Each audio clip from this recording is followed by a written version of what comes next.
nous voir et nous entendre. Et nous allons vous saluer, vous qui nous rejoignez. Bienvenue. Bienvenue. Voilà, on va vous laisser quelques minutes pour vous installer. 2 petites minutes.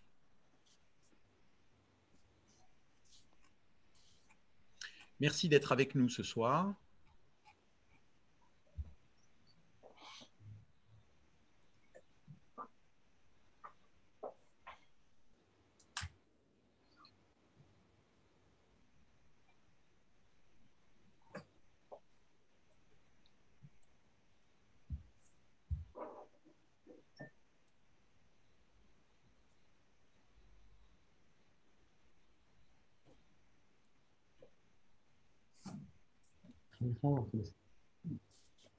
Voilà, il est 32. Je pense, Alain, si tu es d'accord, nous démarrons. Ça marche. Là, on va attendre que Pierrick nous rejoigne.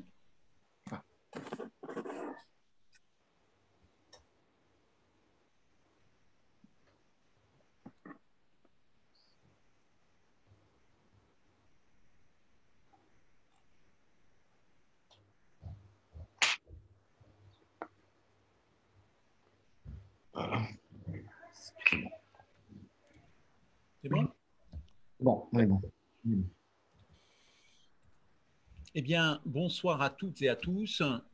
Il est des sujets qui sont emblématiques des combats qu'il convient de mener quand on a la double chance, comme à l'Écuge, d'être au service de tous les publics et en même temps porteur d'une vision culturelle et pluraliste des mondes juifs. Le thème de ce soir nous interroge finalement sur 2 sociétés différentes, la française et l'israélienne. En France, nous avons des dispositifs juridiques qui condamnent toute tentation de considérer l'homosexualité ou la transidentité comme des maladies. C'est ainsi que les thérapies de conversion dont nous allons parler ce soir sont clairement considérées comme des atteintes à la dignité et à l'intégrité humaine. Et puis évidemment, les victimes peuvent porter plainte. Mais nous parlons aussi de la société israélienne et l'Écuge n'a pas vocation à faire un commentaire sur la politique israélienne, mais comme défenseur d'une vision pluraliste, nous nous réjouissons que n'accède pas au pouvoir une liste qui comporte un homophobe ouvertement adepte des thérapies de conversion, Bezalel Smotrich pour ne pas le nommer, et un kahaniste raciste anti-arabe, Itamar Ben-Gvir par exemple.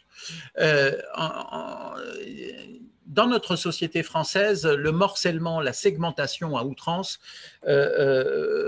ferait que l'on observe, en tout cas cette tentation que l'on observe aujourd'hui, ferait que si l'on y prend garde, il sera bientôt impossible à un auditoire d'une certaine couleur de peau, d'une appartenance religieuse ou d'une orientation sexuelle donnée, d'écouter un témoignage de quelqu'un qui n'aurait pas exactement la même caractéristique, la même approche. Sous prétexte qu'être un tant soit peu différent de l'autre interdirait la réparation, la compréhension, la bienveillance, la sympathie, l'identification.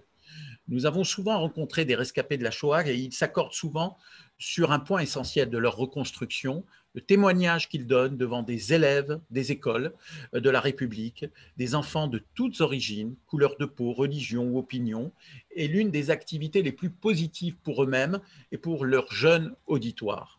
Ce préambule pour vous dire que l'Écuge et le Bet Haverim sont heureux de vous accueillir pour cette rencontre et je veux particulièrement saluer la présence de Michael parmi nous.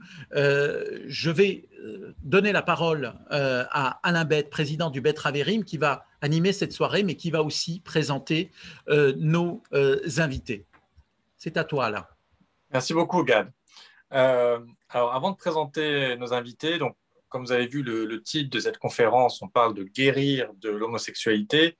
Certains l'ont pris au premier degré. Alors, je tiens à préciser que le Bet Haverim, qui est le groupe juif LGBT de France, donc LGBT pour lesbiens, gays, bi et trans, bien entendu, n'abonde pas dans ce sens, on ne guérit pas de l'homosexualité, mais on en parlera plus tard. Mais on a repris le langage qui est distillé dans certains milieux pour lesquels justement on considère que l'homosexualité est une déviance, est une maladie, et donc qu'il faut remettre les homos dans le droit chemin. Donc c'était en réponse par rapport à ce discours qui est là et qu'on veut justement contrer. Donc c'est l'objectif, et l'objectif de cette soirée, c'est de vous montrer justement un parcours à travers le parcours de Michael. Donc Michael qui est avec nous et qui va parler un peu de son expérience de vie. C'est toute une tranche de vie qui vient nous raconter depuis son adolescence jusqu'à son âge adulte. Michael, alors comme les gens ne te connaissent pas, juste tu veux faire un petit coucou de la main pour montrer qui tu es. Voilà, merci beaucoup Michael.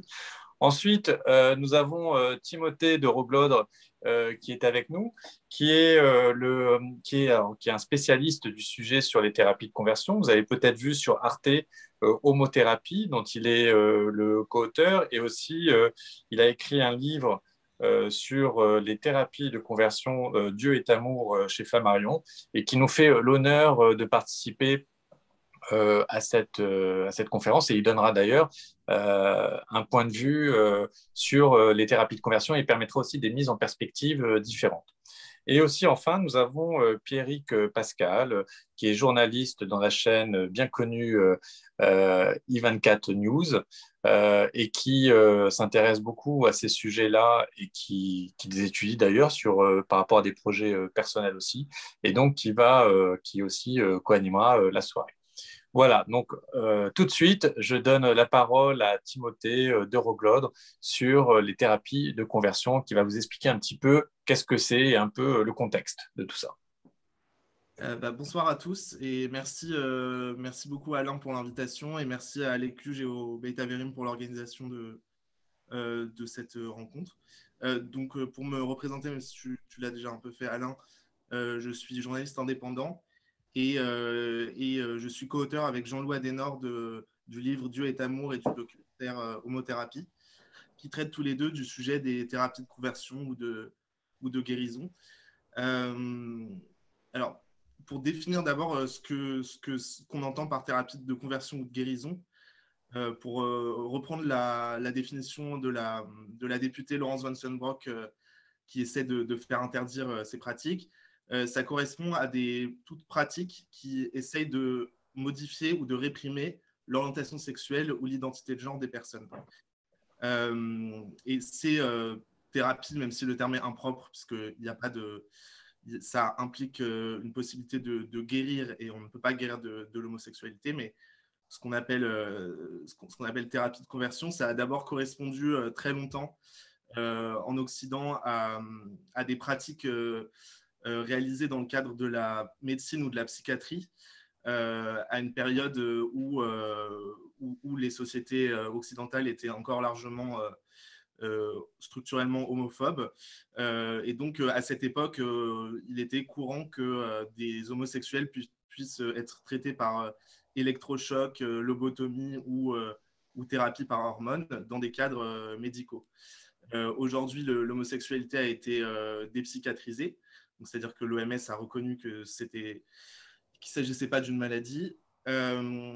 Et d'autres groupes, d'autres institutions ont pris le relais, notamment autour de groupes psychospirituels en milieu religieux fondamentaliste, donc qui vont qui vont mêler d'une part des éléments de pseudo-psychologie issus souvent d'une mauvaise lecture de Freud ou de psychologues chrétiens qui vont essayer de trouver une déviance psychologique, une cause psychologique souvent dans l'enfance à l'homosexualité, et de l'autre côté une lecture fondamentaliste des textes religieux.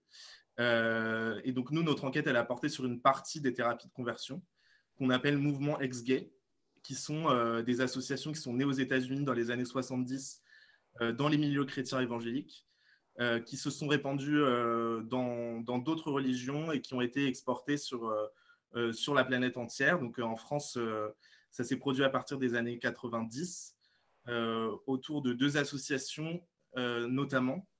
Donc une qui est évangélique et qui s'appelle Torrent de Vie, et une qui est catholique et qui est née après la Manif pour tous, qui s'appelle Courage, qui sont dans deux approches assez différentes, puisque la première et dans une volonté explicite d'encourager la personne à se convertir à l'homosexualité, à l'hétérosexualité, pour finalement se marier avec une personne du sexe opposé, alors que Courage va être plus proche de la doctrine catholique et inciter à l'abstinence en s'inspirant du modèle des alcooliques anonymes.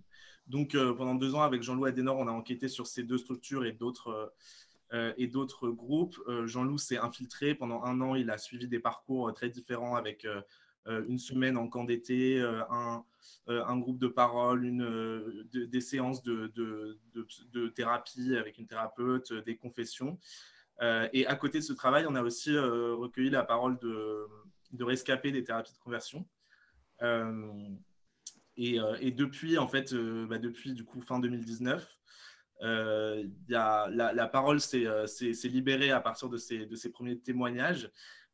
Et un collectif a été créé qui s'appelle Rien à guérir, et qui rassemble une trentaine de rescapés de thérapie de conversion.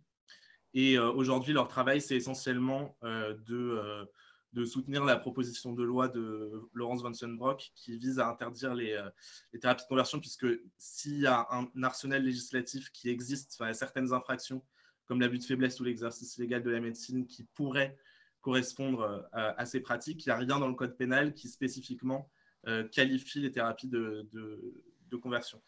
Donc voilà, et alors pour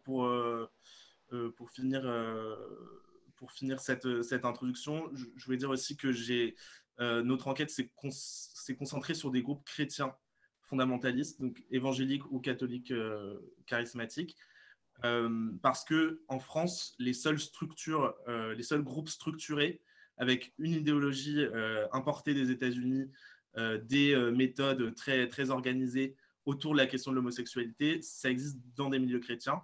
Mais en fait, il y a toute une palette de pratiques beaucoup moins perceptibles qui peuvent exister en milieu religieux ou médical.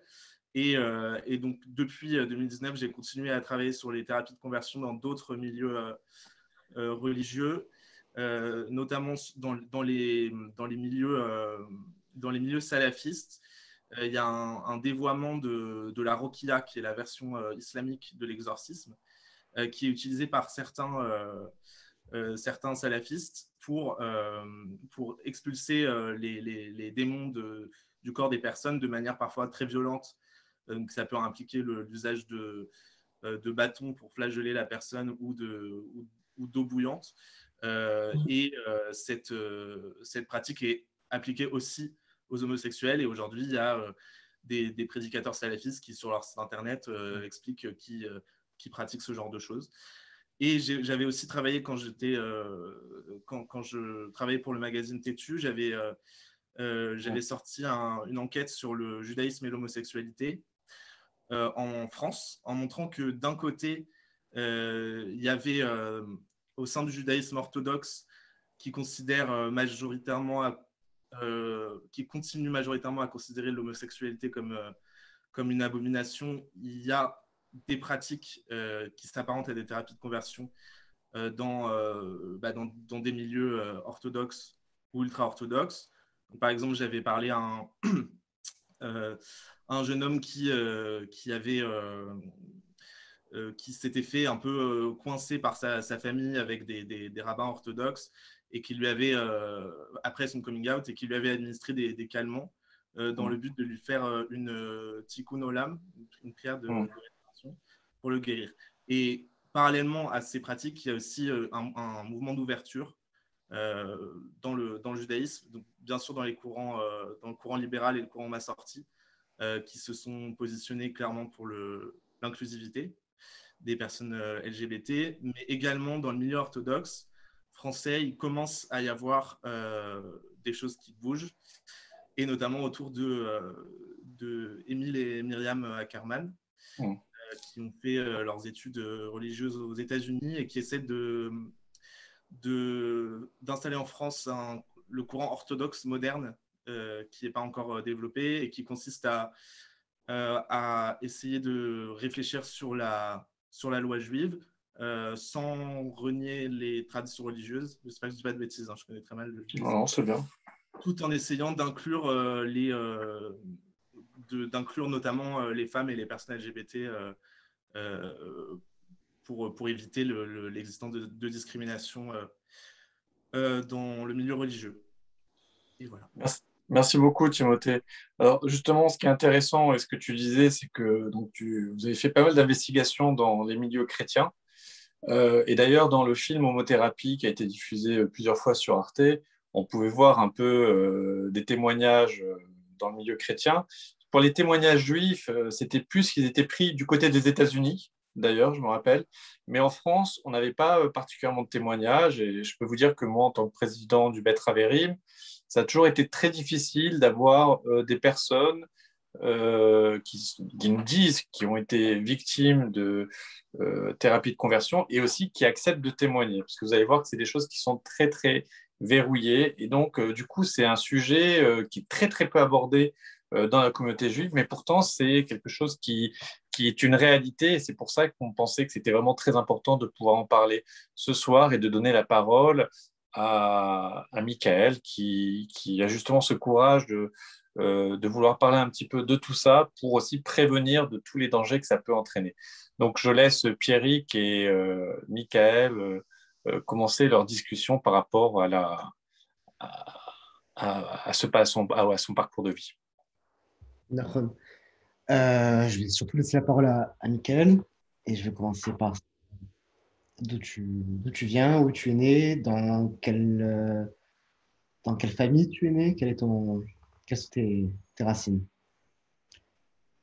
Comme la plupart des jeunes ou des moins jeunes de mon âge, je viens d'une famille traditionnaliste, sfarade, euh, avec les traditions de base, sans être particulièrement orthodoxe ou investi dans la pratique religieuse. Donc région parisienne, école juive, puisque déjà à mon époque, c'était compliqué de ne pas être à l'école juive, surtout dans une banlieue. J'ai grandi voilà, comme la deuxième génération des gens qui ont fui le Maghreb. Ok. À quel âge tu t'es rendu compte que tu as une attirance pour les garçons? À 9 ans,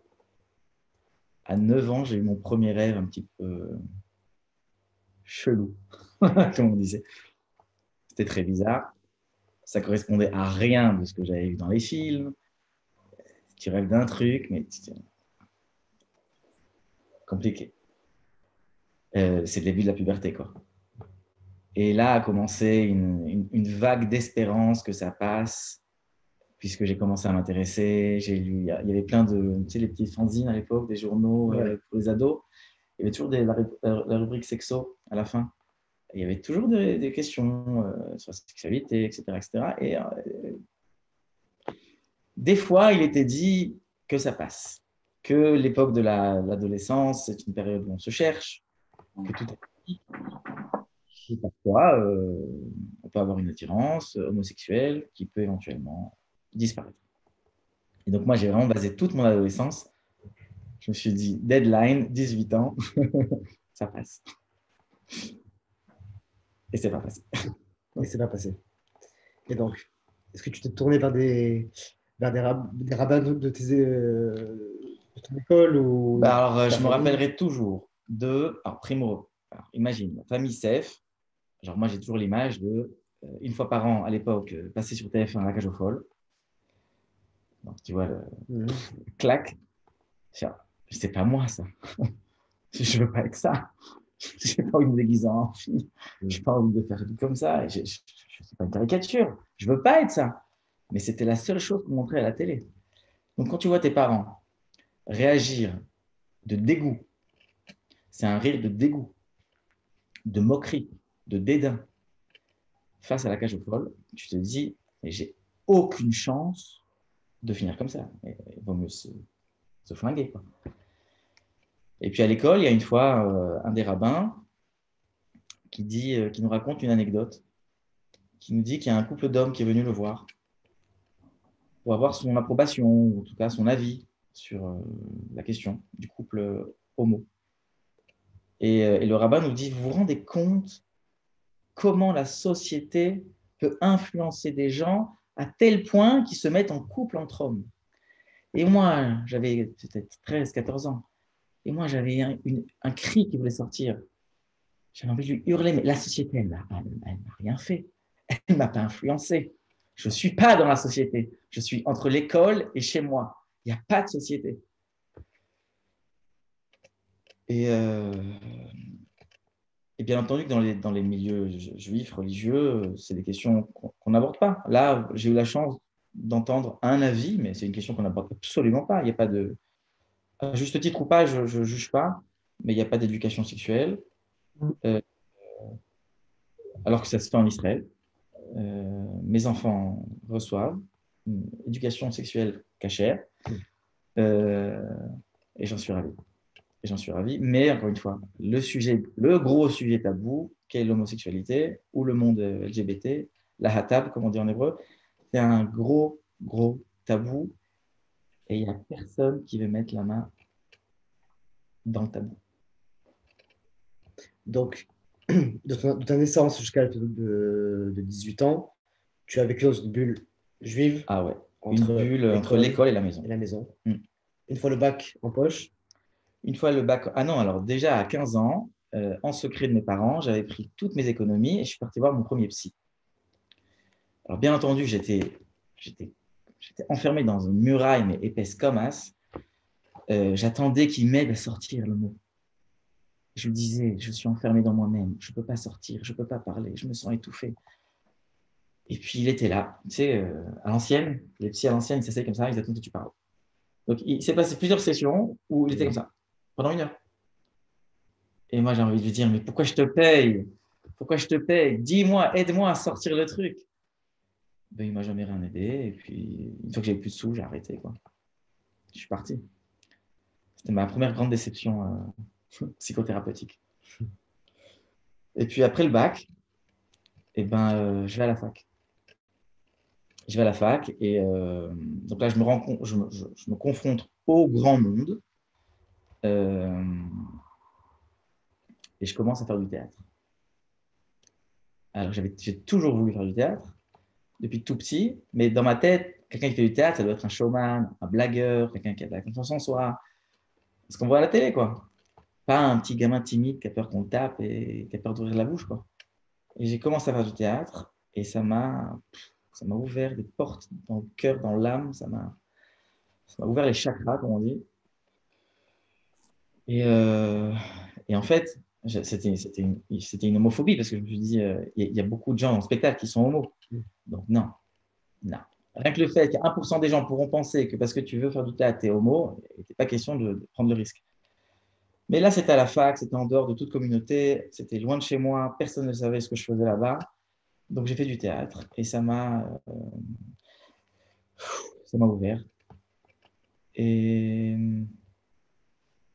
c'est là que j'ai commencé à me dire, ben, tu as un problème, Coco, parce que l'homosexualité n'est pas passée à 18 ans. Tu es dans un milieu, le milieu du théâtre, qui est super tolérant. Donc, quoi que je dise, je vais recevoir un gros bisou. Et les premières personnes à qui j'en ai parlé, c'était les gens de théâtre. des gens hors de la communauté juive, Ah ouais, total. voilà, Totalement. à des centaines d'années-lumière de. Ah ouais, mais ils sont incapables de comprendre. Genre, à l'époque, moi, j'étais encore en train, je faisais pas la bise aux filles. Genre, vraiment, j'étais dans le cadre, tu vois. Je touchais pas les filles, je mangeais cachère. Donc, je gardais mon côté le petit juif, quoi, tout mignon, dans le monde un petit peu non juif, un peu effrayant. Et puis, petit à petit, ça s'est effiloché. C'est effiloché. Et voyant que du côté des rabbins, parce que je suis parti voir d'autres rabbins qui, à chaque fois, essayaient d'aider, mais ils n'avaient ni les mots, ni les capacités d'aider, en fait. Il y a eu un rabbin, il m'a dit, bon, bah, en gros, il n'y a que l'abstinence. Parce qu'en gros, tu peux rien faire. Donc, l'abstinence. Donc le célibat, Donc, le célibat. chose qui est interdite dans le judaïsme, qui est déconseillé. Je ne suis pas sûr. C'est pas dans le move, quoi. C'est pas pour la majorité des gens, en tout cas. Un autre rabbin qui m'a dit qu'il ne pouvait rien faire, qu'il ne savait pas, et qu'il était vraiment désolé. Et moi, j'ai commencé à chercher, à creuser. Je suis parti voir d'autres psys. Alors, chaque psy, selon son agenda, en fait, il t'influence. Donc, le premier psy, il n'avait rien à me dire, donc il m'a pas du tout influencé. Le psy plus libéral, on va dire plus ma sortie, il était plus dans le, m'a plus dirigé vers une acceptation de moi et éventuellement aller voir ailleurs que dans le milieu orthodoxe, des rabbins plus ma sortie, libéraux, euh, pour m'aider à trouver ma place au niveau du judaïsme. Et petit à petit, en fait, j'ai tout laissé. J'ai laissé tomber la kippa, j'ai laissé tomber tout, parce que je me suis dit, c'est pas possible, c'est un oxymore. Tu peux pas. Une tradition tellement forte et tellement homophobe, en fait. C'est pas contre les homos, c'est contre l'idée même que ça puisse exister. C'est très fort ce qui est écrit dans la Torah. Mais l'erreur de la plupart des gens, c'est d'assimiler l'acte sexuel. C'est un tout petit truc, quoi. C'est une phrase, tu vois. Il est question d'un acte sexuel, d'une pratique sexuelle, et d'en faire, tu vois, une grosse patte bien levée, qui découle, qui englobe toute la vie, toute la partie émotionnelle, amoureuse, psychologique, qui peut exister dans une vie, dans une relation entre deux personnes. Et ça, c'est la grande erreur. Et moi, je suis tombé dans cette erreur, en fait. Je me suis dit, si la Torah dit que tu ne peux pas accoucher avec un mec, donc tu ne peux pas aimer un mec, tu ne peux pas tomber amoureux, parce que forcément, à la fin, tu vas coucher avec. Donc, en gros, tu te mets des barrières, des barrières, des barrières. Donc, en gros, tu ne peux pas être homo. Donc, il y a eu une erreur du bon Dieu dans la chaîne de fabrication. Donc, je commençais à me dire, ou c'est le bon Dieu qui s'est trompé, ou le bon Dieu n'existe pas. Ou alors, le texte qu'on nous a donné, c'est la fontaine, quoi. Et donc, tu es parti. Donc, j'ai tout laissé tomber.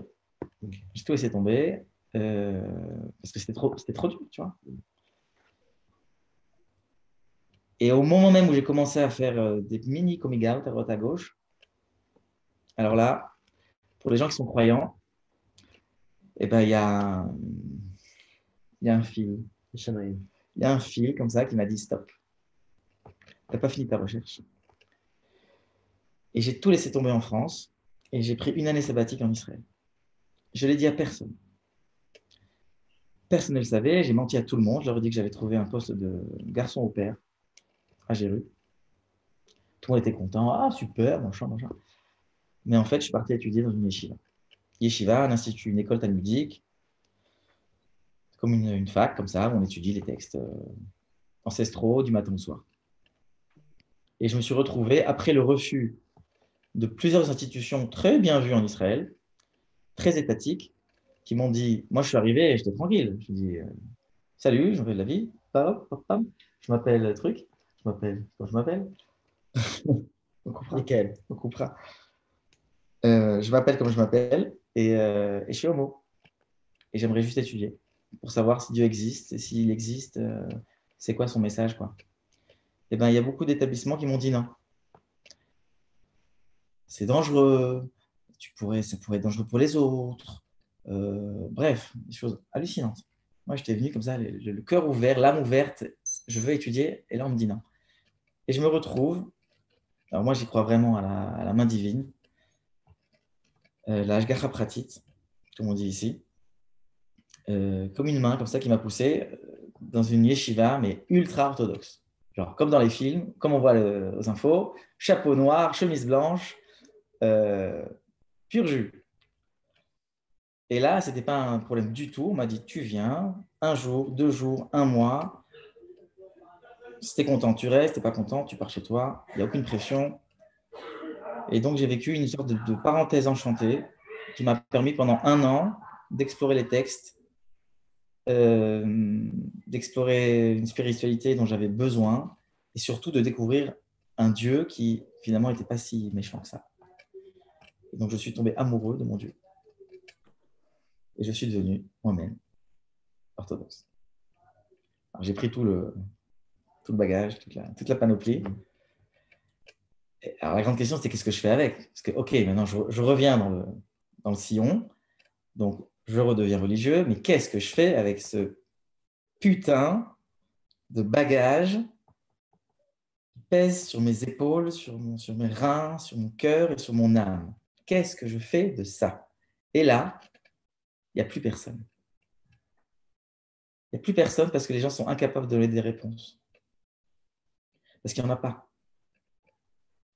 À part la phrase du Lévitique qui interdit de coucher, qui interdit d'avoir un rapport sexuel de pénétration entre hommes, à part ça, il n'y a pas de corpus, il n'y a pas de littérature, il n'y a rien.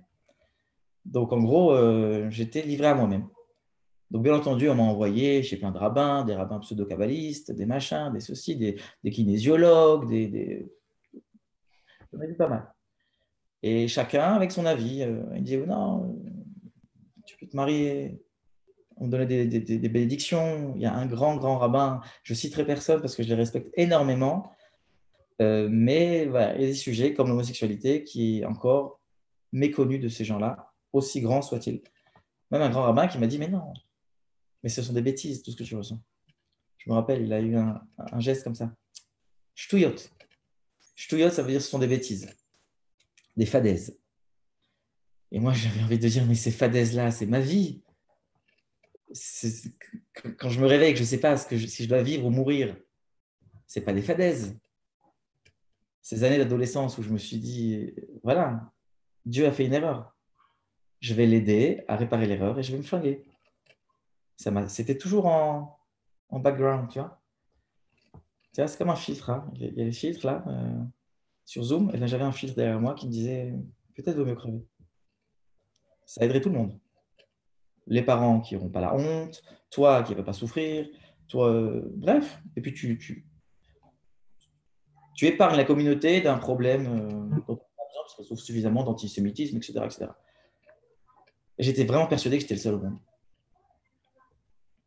J'étais vraiment persuadé que j'étais le seul juif au monde. Et en fait, dans ma recherche, j'en suis arrivé à me dire, il n'y a pas de corpus littéraire. On ne parle pas de ça. Donc, en gros, je dois en quelque sorte me sacrifier pour Dieu. Et je l'aimais, et je l'aime toujours. Mais à l'époque, je l'aimais d'une façon un petit peu Fanatique, déséquilibré. j'allais dire christique, en fait. J'étais prêt à mourir pour Dieu. Il y a quelque chose de très... Ça titille. Tu meurs pour Dieu. Tu ne peux pas faire mieux. Il n'y a pas mieux comme amour, comme preuve d'amour. Donc, je me suis dit, je suis prêt à me marier. Si c'est ça, parce que personne ne me dit quoi faire. Donc, c'est où je reste célibataire, mais bon, c'est difficile. Donc, avec tout ce que ça implique de danger, de rencontres, de machins, trucs sordides, tout ça. Ou je rentre dans le sillon et dans le sillage et je fais comme tout le monde. Une petite femme, une petite famille. Puis moi, j'ai toujours voulu être papa. Mais toujours.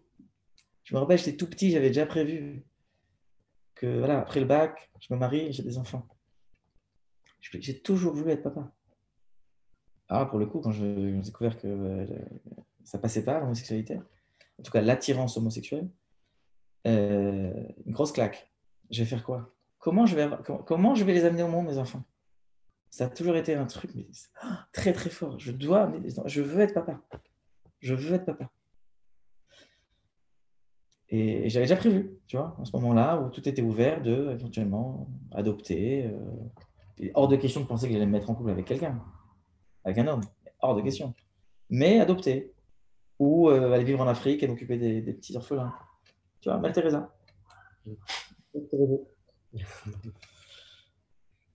Et en fait, j'ai pris la décision un peu tout seul qu'il fallait que je me marie. Alors, excuse-moi d'intervenir, Michael. Petite question. Avant de prendre cette décision de te marier, j'imagine que on va respecter bien sûr ton intimité, hein, tu réponds à ce que tu peux, mais que tu as voulu tenter un petit peu ce que c'était entre garçons, puisque tu avais des désirs ou des choses comme ça. Est-ce que ça, c'est des expériences qui se sont très mal passées, qui ne t'ont pas éclairé? Enfin, comment tu as pu vivre les quelques expériences que tu as pu avoir avant de te marier? Alors, si jamais il y a eu expérience,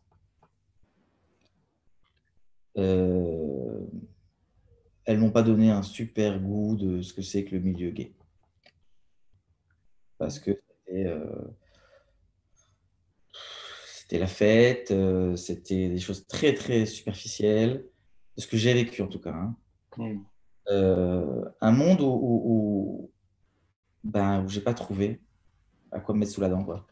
Si on peut. Euh, donc j'étais vraiment dégoûté, même déçu du milieu. Et parce que j'avais une soif, j'ai toujours eu une soif spirituelle qui, voilà. Deuxième question, est-ce que tu as rencontré justement une autre personne juive comme toi et gay ou avec qui tu as pu échanger un peu avant de te marier ou c'était pas possible, tu étais toujours dans cet enfermement-là avec personne qui pouvait te comprendre? J'en ai rencontré, mais la plupart, et de façon tout à fait naturelle, quittent le giron du judaïsme, en tout cas de la communauté. La plupart des gens que j'ai rencontrés, ils sortent du placard et ils sortent de la synagogue. Donc, c'est des gens qui disparaissent D'accord. ils disparaissent du spectacle. On ne les voit plus. Personne Et avec donc ton amour, enfin ta pratique religieuse et ton amour de Dieu de la même manière. Ok. non. Ben non, parce que c'est vraiment un oxymore, c'est pas possible. Hmm. C'est pas lié. C'est un truc, c'est pas possible. Et, euh, et donc, moi, bien entendu, moi, je suis un gentil garçon, j'ai jamais tué qui que ce soit, j'ai jamais fait de mal à une mouche, j'ai jamais volé, ou alors un bâton de colle à Carrefour une fois. J'ai jamais fait de mal à personne, donc je voulais être comme tout le monde, quoi. Je voulais être comme. Pourquoi je devrais sortir du lot, quoi?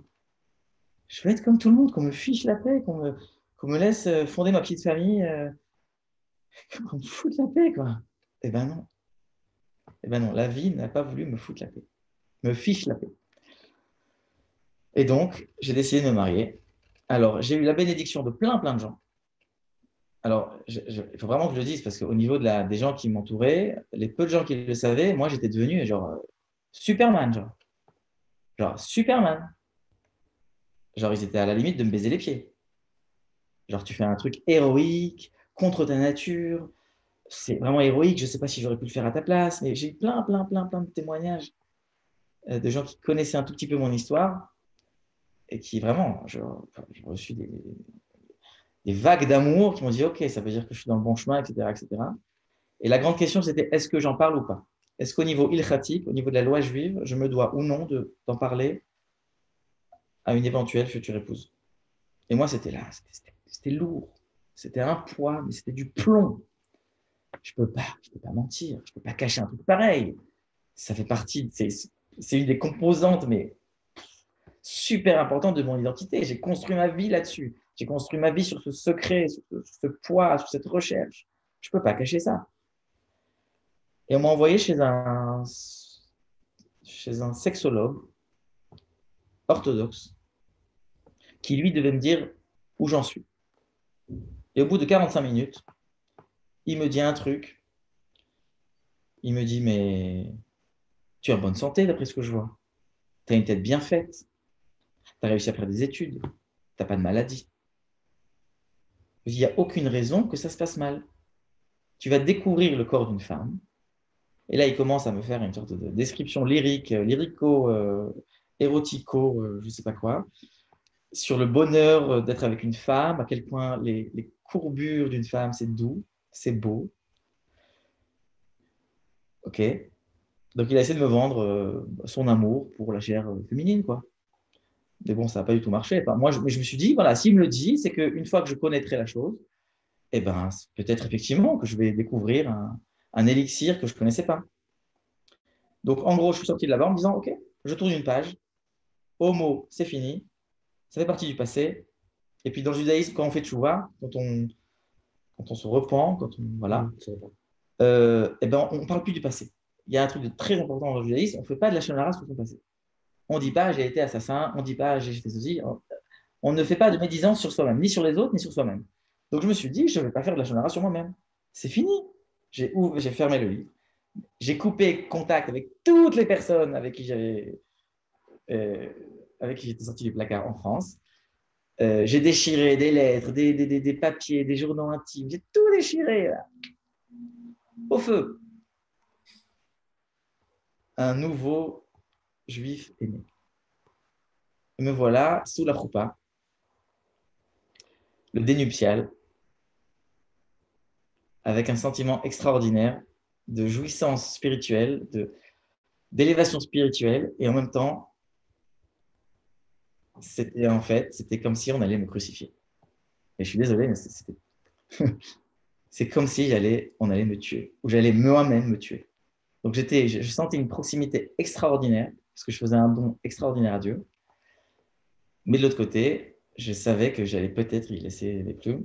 Je pouvais plus ni m'habiller. Enfin, c'est même les rabbins qui m'ont habillé, parce que je tremblais de partout. On m'a dit ça va aller, t'inquiète pas, ça va aller.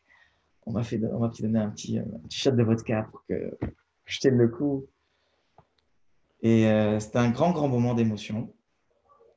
Mais j'avais l'impression que j'avais grimpé l'Everest.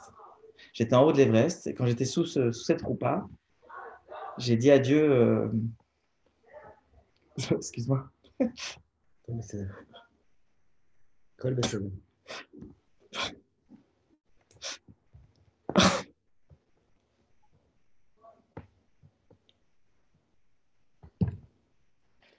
j'ai dit à Dieu, je suis en haut de l'Everest et là je vais sauter pour toi. Alors tu as deux possibilités.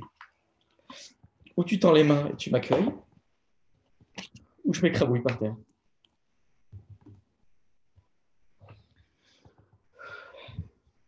Et en fait, il m'a tendu la main. Et je ne me suis pas écrabouillé.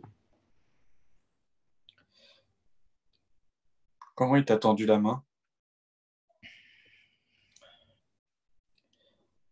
Il m'a permis, contre toute attente, de pouvoir gérer plus ou moins une vie de couple avec une femme, sans que je pète un câble. Oui, sans que je pète un câble, quoi. Il m'a tout de suite envoyé des merveilleux enfants. Volontairement, je ne veux pas citer ni la femme qui a partagé ma vie, ni mes enfants, parce que je souhaite les respecter, parce qu'ils n'ont rien demandé. Et parce que c'est pas parce que moi, je commence mon petit processus de sortie du placard que je dois en retour les faire rentrer eux-mêmes dans un nouveau placard. Donc, ils n'ont rien mérité, ils n'ont rien demandé, donc je vais leur fiche la paix.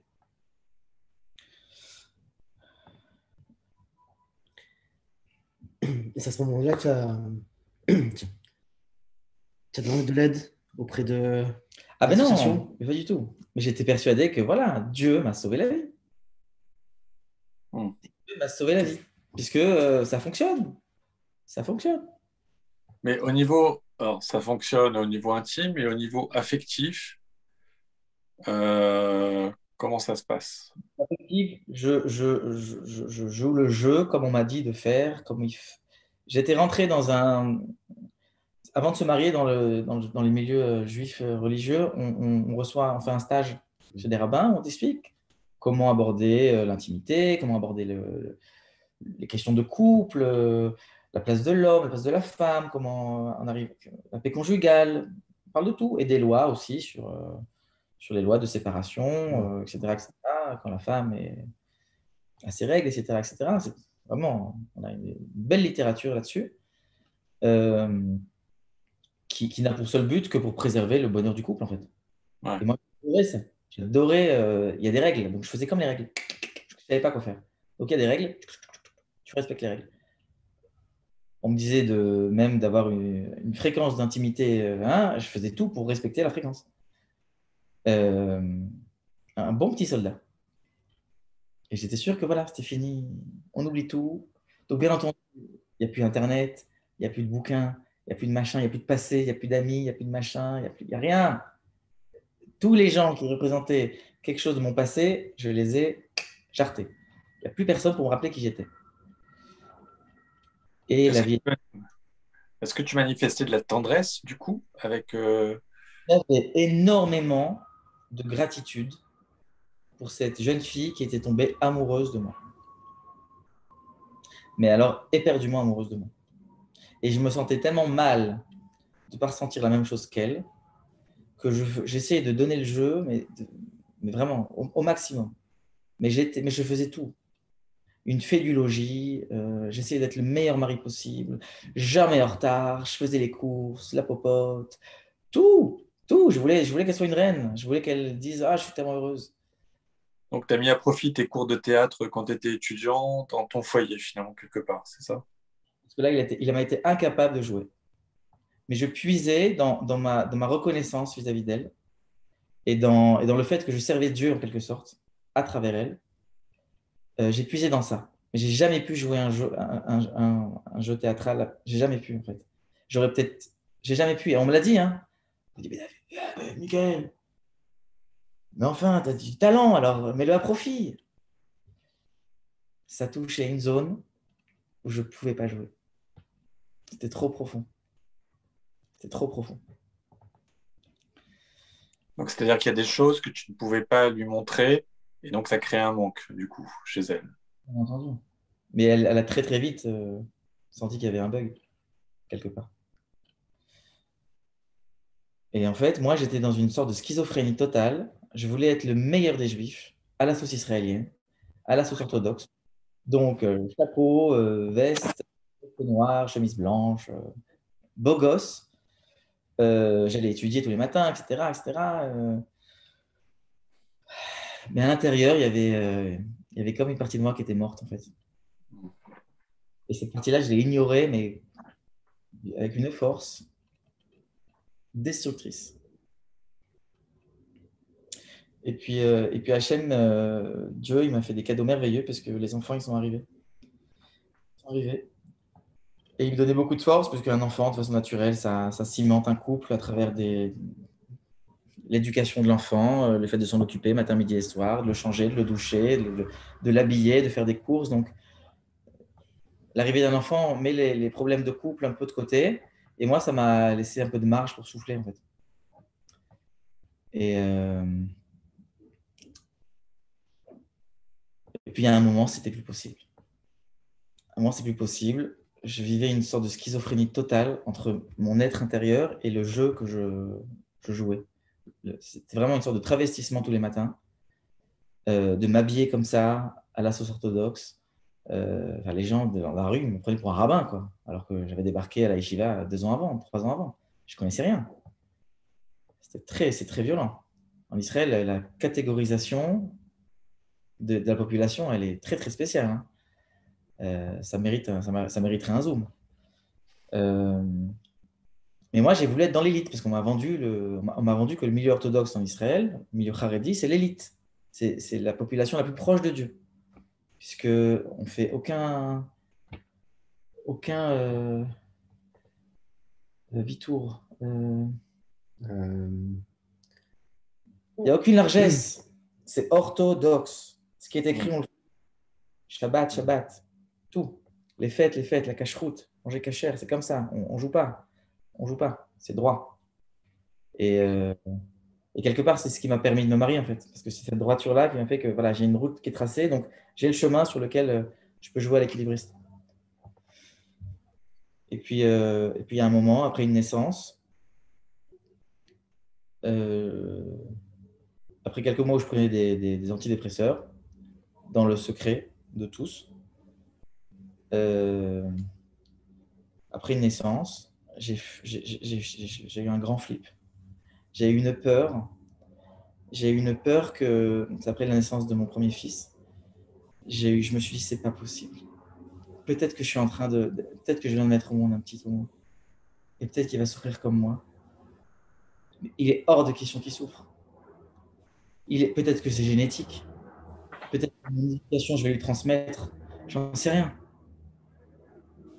Et là, j'ai avalé la boîte de Médoc.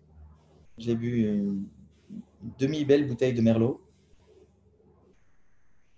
Et j'ai fini à l'hôpital psychiatrique.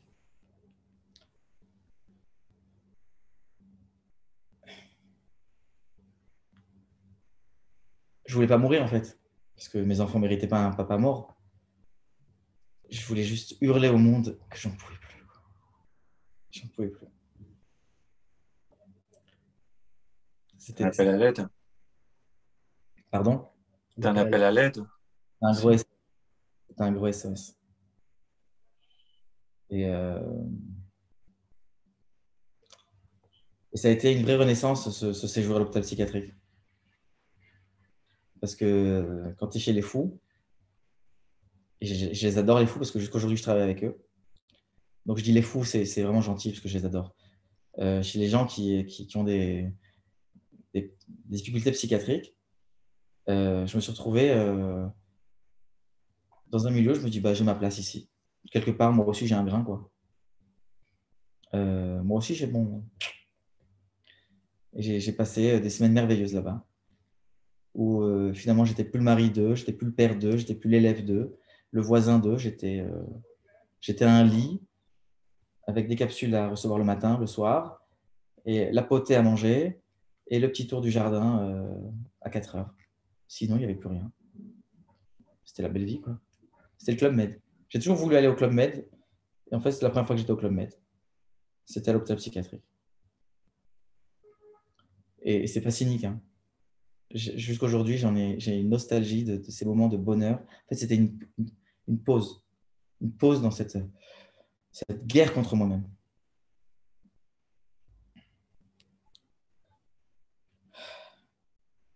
Et une fois sorti de l'hôpital psychiatrique, Ben là, j'ai décidé de. C'est plus possible. En fait, j'ai goûté à la mort. Elle a un goût qui est très séduisant, la mort. Mais j'ai des enfants. J'ai des enfants, j'ai des parents, j'ai de la famille, j'ai une femme qui a rien demandé. Je ne peux pas leur faire ça. Mais je ne peux pas disparaître comme ça sans leur expliquer. Et ta femme avait vu cette tentative de suicide, elle a vu qu'il y avait quelque chose, il y a eu, Je lui ai dit j'imagine qu'il y a eu une discussion après ça. elle était sous le choc, en fait. Elle était sous le choc. Elle était elle avait sa grande dépression comment on dit ça? Postnatal. Postnatale. Donc, elle ne comprenait rien à ce qui lui arrivait, quoi. Donc, on a un garçon, c'est merveilleux. Dans les milieux sfarades, d'avoir un garçon, c'est ouh, Mazel Tov. Et moi, j'ai envie de me flinguer parce que je ne suis pas capable. J'ai trop peur. J'ai trop peur qu'il lui arrive la même chose que moi, quoi. Quel père je vais être? Elle te demande des explications quand même ou pas? Alors du coup, ou elle te demande pas d'explications? Ben, à l'hôpital, sous l'effet des médocs, j'ai tout balancé aux médecins et aux psys en leur disant très bien que la base de tout, c'était cette dualité en moi, cette schizophrénie entre qui j'étais vraiment et l'image que je donnais. Et donc, dans le compte-rendu de sortie, il y avait écrit le malade témoigne d'une homosexualité refoulée, etc. etc. Et moi, c'est arrivé voilà, sous les yeux de ma femme de l'époque. Et bien entendu que j'ai nié, j'ai dit que mais non, c'était sous l'effet des médicaments, ou alors j'ai peut-être des petites tendances. J'ai nié en fait. J'ai nié en bloc. Et là, pour le coup, je me suis dit, oh, là, il faut que je m'attelle à passer à l'étape supérieure. Il faut que ça change. Je ne compte pas divorcer. Il est hors de question de divorcer. Il est hors de question de la faire souffrir. Et là, je me suis dit, pour la première fois de ma vie, il est hors de question que tu souffres. J'ai commencé à me dire, tu dois t'occuper de toi-même. Et c'est là où j'ai cherché sur Internet. Religieux, homo, thérapie. Et je suis arrivé sur une association d'appel anonyme. Voilà, ils avaient 2 tranches horaires par semaine, on appelle comme ça, de 8h à 10h. Et on vient déballer son truc de façon anonyme. Donc, je pouvais y aller tranquillement. Et après une de ces conversations avec un des bénévoles, une association qui est religieuse, qui a été fondée par des rabbins, qui voulaient aider en fait. Parce que je reviens là-dessus, les rabbins ils sont démunis. Donc ils aident comme ils peuvent. Il y en a qui créent des associations d'écoute anonymes. Il y en a qui font des séminaires de conversion. Il y en a qui envoient chez des psys. Il y en a qui... Voilà, chacun a sa sauce, quoi.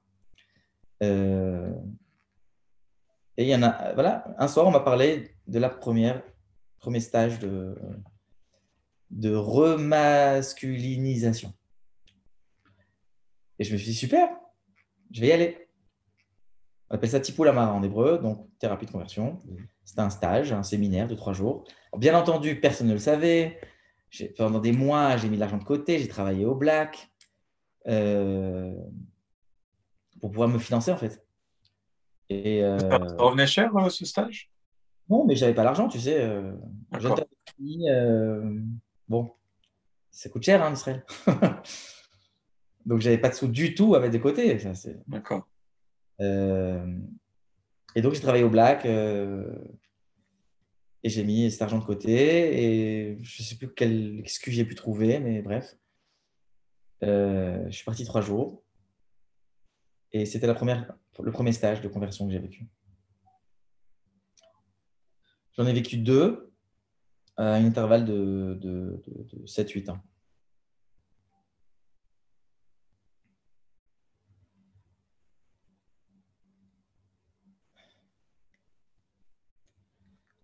Question. Alors, oui, peut-être que dans ce cas-là, peut-être tu peux décrire un peu c'est quoi le format de ce stage, combien de temps et qu'est-ce que vous avez fait pendant ce stage, sans trop rentrer dans les détails, mais juste pour comprendre, parce que on peut avoir aussi certaines images qui sont véhiculées par des films ou des choses comme ça, des stages. Toi, je crois comprendre que c'est très particulier. Peut-être juste tu peux expliquer un peu l'approche de ce stage. En fait, comme on a parlé à Timothée, c'est une machine qui est super bien huilée. C'est du tout frais. Mais après, chaque pays met sa petite sauce, tu vois, des petites épices. Et moi, j'ai vécu à l'épice juive. Donc, en fait, on se retrouve dans un… Enfin, tout est dans un secret total. L'heure de rendez-vous et l'endroit où le bus nous attend, on l'a au dernier moment. L'endroit où ça va se faire, on ne le sait pas. On arrive dans une sorte d'auberge comme ça. Impossible de savoir où ça se trouve pour les gens qui ne connaissent pas. Et puis on arrive et puis on commence, une sorte de parcours initiatique où tu as des gens comme ça qui sont avec des bâtons, toute l'équipe comme ça qui te pose des questions très très fortes. Qui es-tu? Qu'attends-tu de ta vie? De quoi as-tu peur?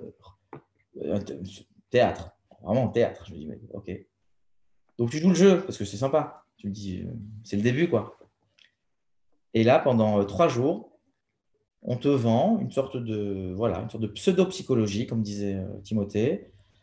Alors, il y a du Freud, donc il y a une tête pensante, et tous les autres, c'est des anciens participants stagiaires qui sont devenus participants de l'équipe. Et donc, voilà, la psychologie de base sur Freud, sur la mère dominatrice et castratrice, le père absent, les traumatismes de l'enfance, le manque de confiance en soi. Donc, c'est pas un lavage de cerveau au niveau religieux. On ne te donne pas du matériel religieux particulier. C'est ça, la spécificité de ce que j'ai vécu moi, c'est qu'on ne parle pas de judaïsme, on ne parle pas de Torah, on ne parle pas de loi juive, ni de halakha. On ne parle pas de ce passouk, en fait. On ne parle pas de l'interdit biblique. Mais ceux qui le font sont des religieux, par contre, mais ils ne passent pas par la case religion. D'ailleurs, tu disais que c'était plus ou moins inspiré par les évangéliques américains. Et ben, en fait, ce petit paquet là bien huilé, il vient des États-Unis. Donc, ça a été créé, comme tu l'as dit, dans les années 60. Alors, les États-Unis, ils sont toujours un petit peu en avance. Donc, eux, ils ont eu le temps de voir la deuxième, troisième génération des gens qui disent « Ah oui, ça a marché, on est des ex-gays ». Mais eux, ils ont déjà eu le temps de devenir des ex-gays. Ils ont eu le temps de dire aux infos ben, « Je suis désolé, c'est de la fumisterie, tout ça ». Sauf que nous, on est un peu en retard. Et donc, on commence juste ce processus. On a 40 ans de retard, 50 ans de retard. Et donc, tout le monde y croit. Et c'est pas gagné. Donc, le stage a lieu, ça dure 3 jours. Tu sors de ce… Je sors de stage. Alors, le but du stage, c'est de te dire t'es homo, voilà, tu fais ce que tu veux avec. Il n'y a rien de violent, il n'y a rien de. Dans le discours, il est très. C'est vraiment du politiquement correct. Mais on te parle quand même en fond, comme ça, Yeled Azahav, l'enfant parfait, l'enfant en or, et Yeled Apagum, l'enfant qui a été abîmé.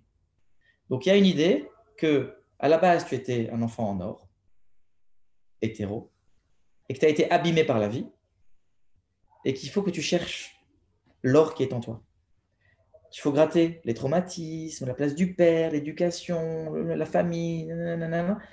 Et une fois que tu vas enlever toutes ces scories-là, tu vas retrouver cet enfant en or et tu vas devenir hétéro. En tout cas, tu vas laisser la possibilité à tout ton métabolisme de s'ouvrir à la possibilité d'autre chose. En fait, le but de ça, finalement, c'était d'ouvrir une porte d'espoir et en passant puisque le directeur du stage lui-même était psy, donc en gros, il se faisait de la pub gratis. Puisqu'après, beaucoup de gens allaient chez lui. Et grâce à Dieu, j'ai jamais eu l'argent pour aller chez lui, bien qu'il avait un charisme. C'était la folie. On pouvait vraiment croire à tout ce qu'il disait. Et j'y ai cru. Et alors, quand ça se passe avec ta femme quand tu retournes chez toi après ce premier stage? Je suis pas censé le savoir. Moi, ça m'a rien fait, ça m'a pas fait grand-chose. J'ai entendu, voilà, j'ai été à un séminaire où j'entendais des discours psychothérapeutiques, Freud, machin, tout ça. Je me suis dit, ok, ben, il faut que je règle les problèmes avec ma mère, avec mon père, avec ceci, avec ma soeur, avec ma belle-mère, avec ma belle-sœur. Il y a du boulot, quoi. Mais j'avais pas de sous pour aller faire une thérapie. Donc, c'est passé un peu aux oubliettes. Mais voilà, il y avait l'idée que c'est possible. C'est possible de changer. Et moi, j'ai cherché des gens qui pouvaient me faire des rabais, des ceci, des cela. Je n'ai pas trouvé. Ça coûte très, très cher d'être suivi en Israël. Ça coûte très, très, très cher. Donc, je continuais à me faire suivre par téléphone avec cette ligne anonyme. Mais toi, tu n'as pas changé finalement. Tu trouves aucun changement en toi? Et le pire de ça, c'est que ce bonhomme-là, aujourd'hui, il est sous les verrous. Pour quelle raison? Parce qu'il il a tripoté ses patients. Il a abusé sexuellement de ses patients. En tout cas, de 1, 2, 3. Il y a la justice qui est en cours. Il a déjà été condamné. Donc, en fait, quand j'ai entendu ça, je me suis dit, mais attends, tout ce qu'il nous a vendu, c'est du bluff. Puisque même sur lui-même, ça ne marche pas.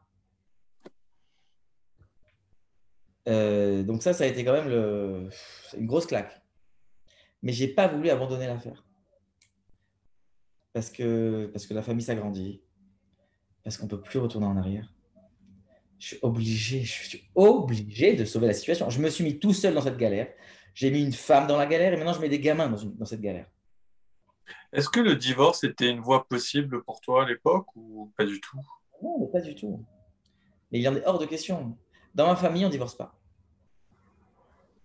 Tu sais comment c'est les couples safe? On s'engueule jusqu'à la vie, jusqu'à la fin, mais on ne divorce pas. Non, ça ne se faisait pas chez moi. Une tradition bien safe. Et ça, bien huileuse. c'est le même raisonnement pour ta femme? Pas du tout. Et je m'arrête là. D'accord. Ok. Alors, tu parlais, excuse-moi, il y a le temps qui passe. Et je pense qu'après, il faut qu'on échange un petit peu avec le public qui est là. Tu parlais de cette deuxième, enfin, que tu avais fait une deuxième thérapie. J'ai fait une deuxième thérapie parce que c'était la dernière possibilité. Je suis reparti voir quelqu'un qui officiellement en Israël fait des thérapies de conversion. Il ne s'en cache pas. Qui dit qu'il a des taux de réussite de 60, 70, 80%. Je suis parti le voir et il m'a dit, David, oh, on coupera. Il m'a dit comme ça, Michael, je ne peux rien faire pour toi. Tu es dans l'extrême de l'échelle de Kinsley. Donc, tu es homo. Tu es homo. Rien faire. Ça fait des années que tu vis avec une femme. Rien. Il m'a dit, je peux rien faire pour toi. Il a eu l'honnêteté de me le dire. Mais il m'a dit, regarde, il y a un nouveau stage qui s'ouvre. L'ancienne boîte, elle a fermé puisque l'autre, il en tôle. Donc, il y a un nouveau mouvement qui est arrivé en Israël, à la sauce américaine, pur jus. Et là, c'est la même chose. Au même endroit, une partie de l'équipe, c'est la même. Et là, pour le coup, mais là, c'est Hollywood. Il n'y avait pas un boss et quatre moniteurs. Il y avait 4 boss et 25 moniteurs. Et tout le monde le dit dès le début, on est tous passés par là. On est tous au même niveau. On a tous une part d'homosexualité. Et on est tous venus ici pour essayer de voir une éventualité de changement. Et on n'est tous pas contents d'être homo. Parce que ça ne correspond pas à nos valeurs, etc., etc. Et là, on me prend à part, parce que j'étais un des rares qui était marié, parce que la plupart des autres, ils étaient tout jeunes. Ils venaient de toute la Terre. On les envoie de toute la Terre. De toutes les communautés orthodoxes et moins orthodoxes. Et parce que voilà, thérapie de conversion à la juive. On ne parle pas de Jésus, on mange cachère, on prie le matin, on sort le Sefer Torah, à la juive. Et là, voilà, c'est 3 jours. Alors là, pour le coup, avec beaucoup d'exercices. On parle du père. On essaie de renouer au père, parce que forcément, Freud a parlé du père absent. Donc, on écrit des lettres au père. Il y a toujours de la musique de fond qui est toujours New Age. On se voit en cercle, avec des bougies au milieu. C'est vraiment New Age. Mais dans le fond, il y a cette volonté de dire on peut changer. Celui qui veut, il est possible de changer. Peut-être pas tout le monde, mais en tout cas, certains d'entre vous vont pouvoir réussir. Ce ne sera pas facile. On nous fait signer des contrats vraiment de confidentialité. Donc, en vous parlant en même temps là aujourd'hui, il est possible, théoriquement, qu'on porte plainte contre moi. Mais je prends le risque. Je prends le risque parce que c'est vachement violent. C'est vachement violent, primo, et 2 jours, ça ne fonctionne pas. C'est ça le truc. Ça ne fonctionne pas. Moi, pendant 3 jours, il y a un exercice qui est très, très violent. On te propose de prendre quelqu'un dans l'assistance pour qui tu as un émoi, et on va te prouver on va retirer l'émoi. Donc, on fait ce qu'on appelle une avara, un transfert. Donc, je me mets comme ça. J'invite la personne pour qui j'ai des sentiments, en tout cas, le cœur qui palpite.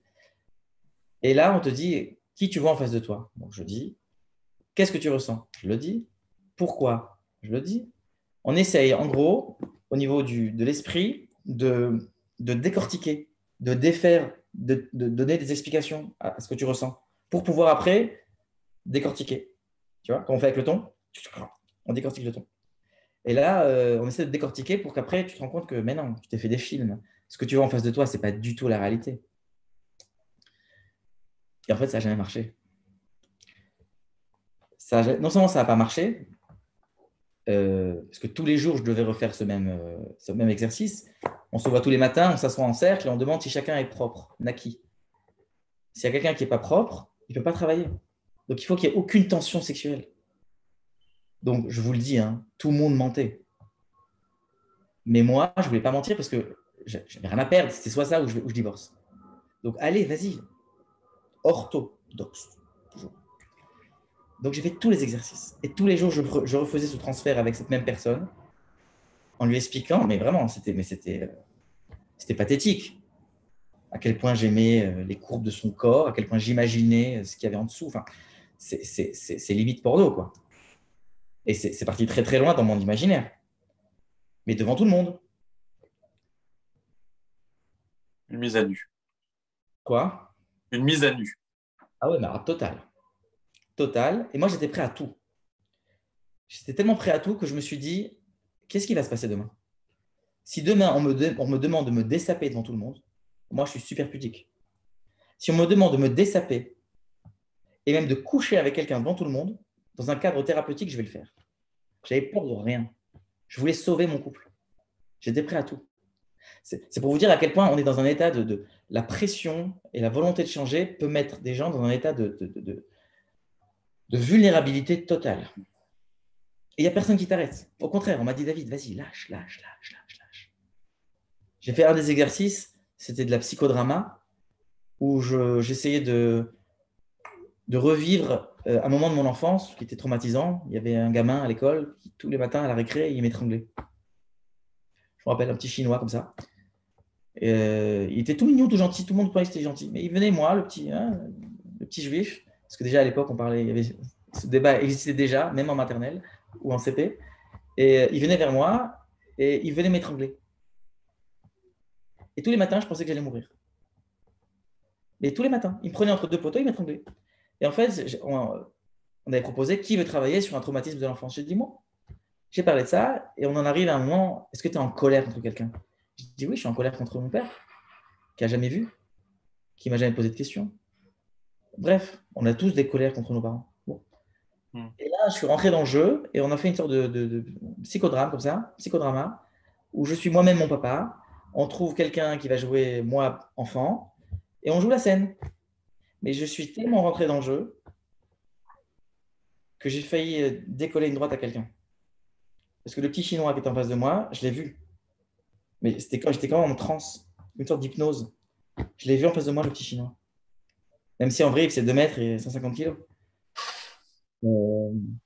Et on m'a retenu parce que j'avais envie de lui casser la gueule. Et à la fin, j'ai pu enfin prendre mon fils dans le jeu et lui dire, je suis ton père, je t'aime, je veux te protéger, etc., etc. Donc tous ces exercices-là, c'est très difficile parce que tu ouvres. Et j'ai fait d'autres exercices que je veux pas en parler parce que c'est vraiment, ça touche à des choses super intimes. J'ai fait parler là-bas de choses ultra intimes. J'ai même dû expliquer ce qui se passait dans mon intimité avec mon épouse. J'ai même dû expliquer ce qui se passait dans une intimité homosexuelle, dans mes fantasmes ou dans une possible réalité du passé.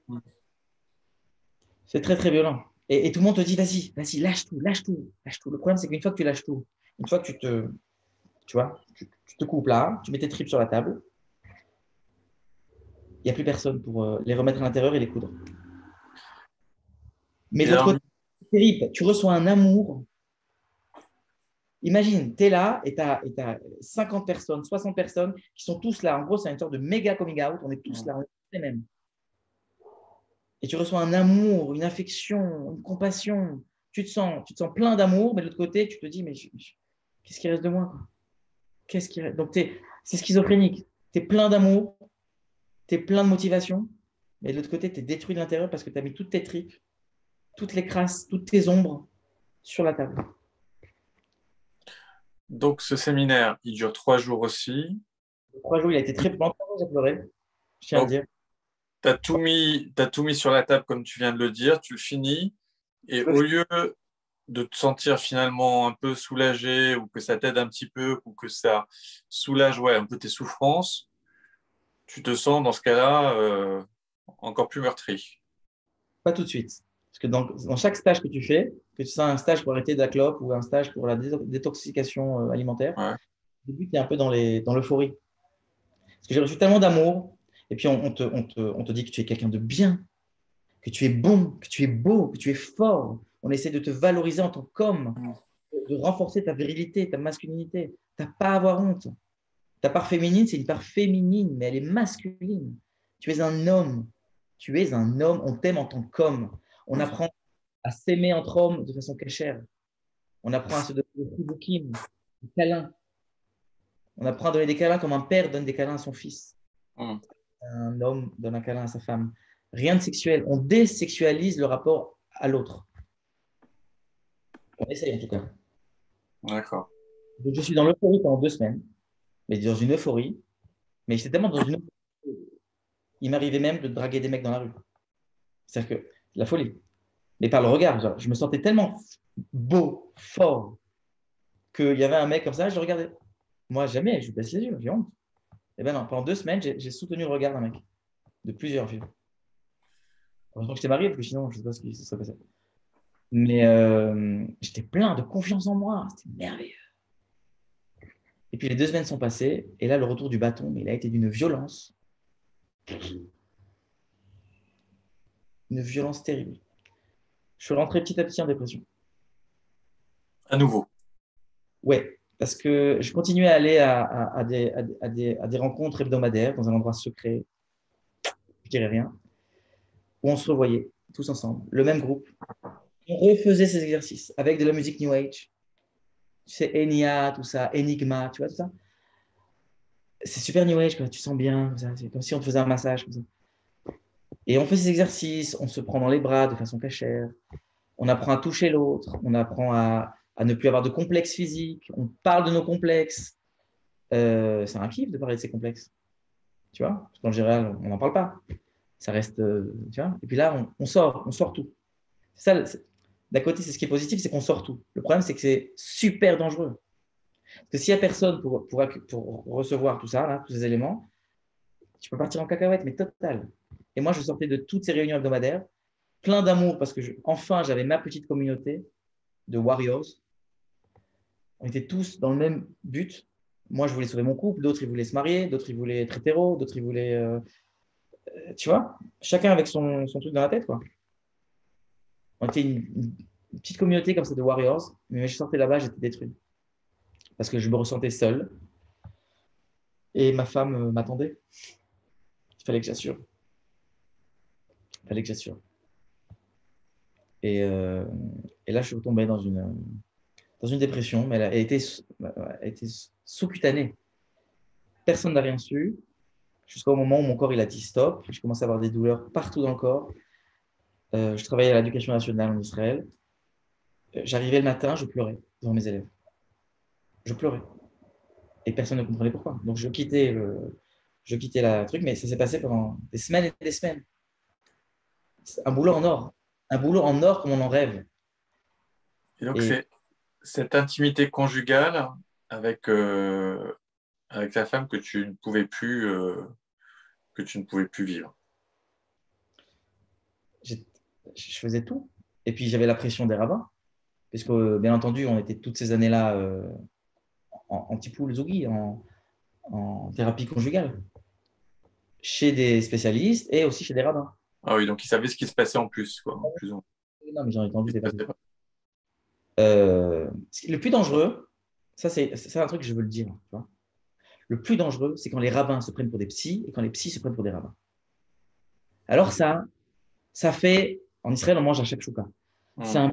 plein de trucs qui n'ont rien à voir. Et à la fin, la shakshuka, c'est bon.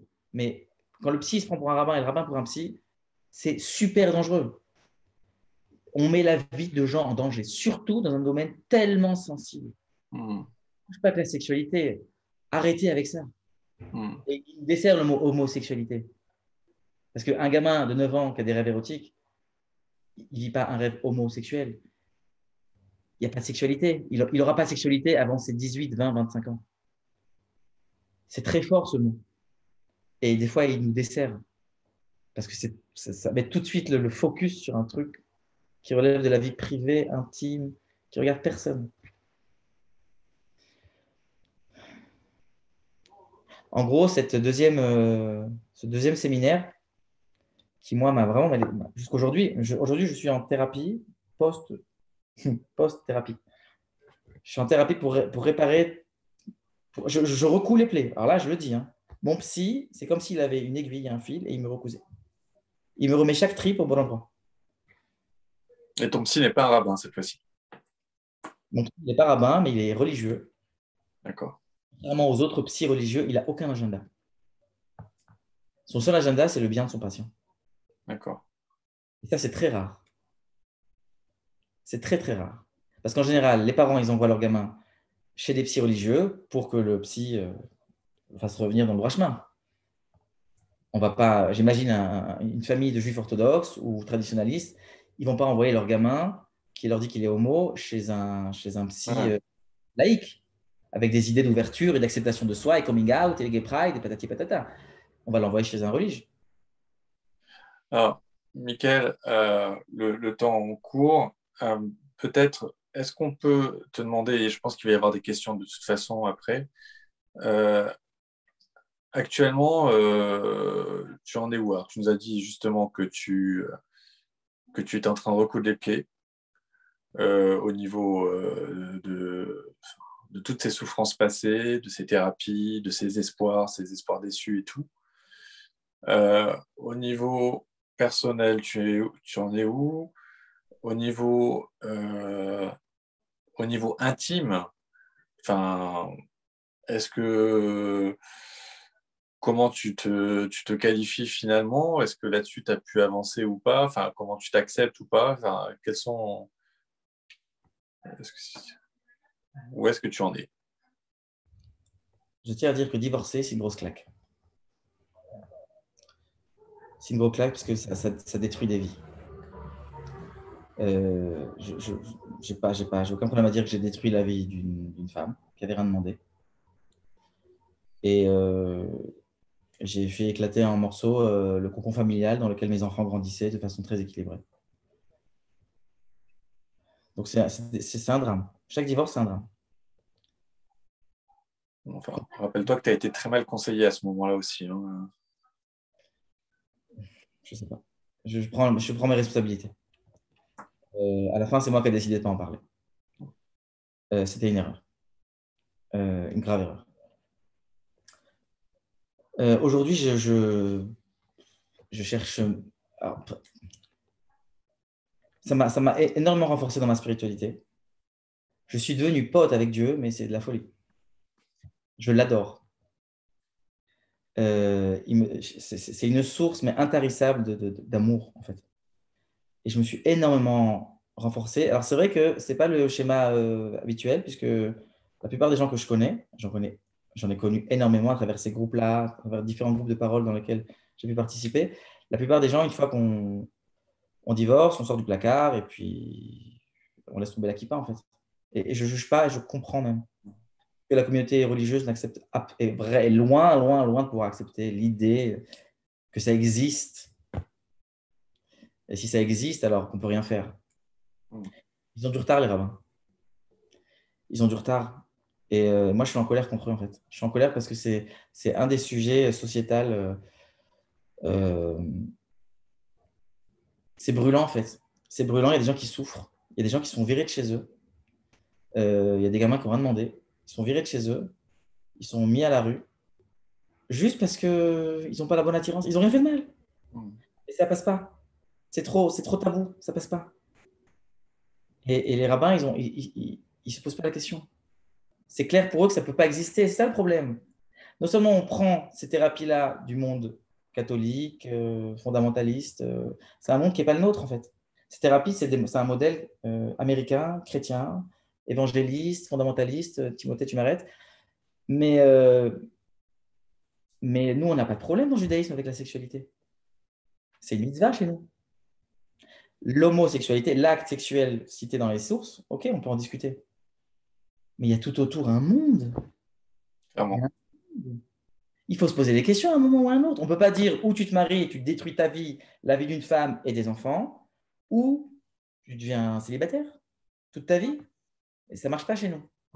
Et justement, est-ce que tu as essayé de trouver des ressources intellectuelles ou religieuses pour essayer de concilier la foi et l'orientation sexuelle, puisque ça existe, enfin je ne sais pas en Israël dans quelle mesure ça existe, mais il y a des gens qui écrivent, qui parlent de ça, qui essayent de relire les textes. Est-ce que tu t'y es intéressé ou est-ce que ça ne faisait pas partie de ta démarche? Relire les textes, c'est compliqué. Relire les textes, c'est compliqué parce que ça peut amener, tu peux travestir le texte, tu peux faire ce que chacun fait ce qu'il veut. Hein. Il y a la version orthodoxe de lire le texte, il y a la version libérale, plus ma sortie, plus féministe, de toute façon, et puis chacun fait ce qu'il veut en fait. Moi, c'est juste vraiment, mais là, ça fait quelques mois simplement que je découvre qu'il y a des gens qui commencent à parler. Ces gens-là, je ne les ai jamais entendus de toute ma vie. Mais mon travail, je l'ai fait seul avec Dieu, en fait. Parce qu'en fait, quand je suis sorti de ce séminaire-là, j'ai tout mis sur la table. J'ai tout mis sur la table et franchement, après coup, même mes enfants, ils ne m'aidaient pas à essuyer mes idées suicidaires. Je me suis dit, mais vraiment, j'ai tout fait. J'ai eu des idées super noires. À un moment, je me dis, attends, Hachem, j'ai tout fait là, c'est bon, die. Donc, c'est en moi. Tu m'as créé comme ça. Donc, tout ce que j'ai fait jusqu'à présent, ça n'a créé que de la souffrance. À moi, à mon ex-épouse, et indirectement aux enfants. Donc, maintenant, il n'y a pas écrit dans la Torah qu'il faut que tu vives, qu'il faut qu'on souffre. On ne se flagelle pas chez nous. J'ai décidé de choisir la vie. Hmm. C'est un nouveau chemin, en fait. Et je suis en plein milieu. Ouais, qu'à votre de choisir la vie. Mais alors, une dernière question, et après on va passer aux questions du public, c'est comment, comment tu te projettes? Tout à l'heure, au tout début, quand Pierrick t'interrogeait, tu disais, pour moi, c'était impossible de m'imaginer en couple avec un mec. Est-ce que ça, c'est toujours aussi impossible pour toi? Est-ce que c'est une possibilité? Est-ce que, enfin, comment tu projettes ça? Comment tu vois ça? J'ai une vie entière d'hétéronormalité. Voilà. Ça laisse des traces. Même si aujourd'hui je m'accepte, parce que j'ai bien compris que je ne pouvais rien faire.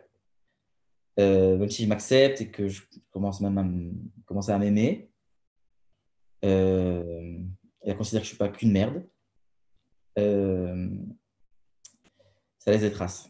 Donc c'est un travail. C'est pas demain la veille que je défilerai à la Gay Pride.